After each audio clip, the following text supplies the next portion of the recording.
कारण लहानातल्या लहान माणसापासून आपल्या भारतीयांना सोन्याची प्रचंड अशा प्रकारचं वेड आहे, प्रचंड अशा प्रकारची आवड आहे आणि ही परंपरा सुरुवातीपासून चालत आलेली आहे.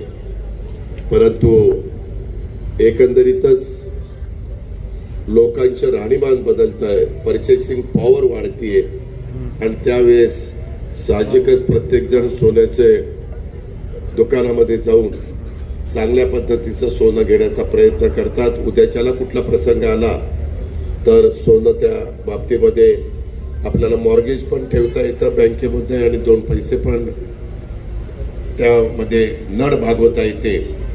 आपल्या इथं काही गोल्डन मॅन म्हणून देखील काहींची ओळख आहे. काहींनी तर सोन्याचे कपडे शिवलेले होते, तेही आपण बघितलेले आहेत, पण ते अति होत आहे.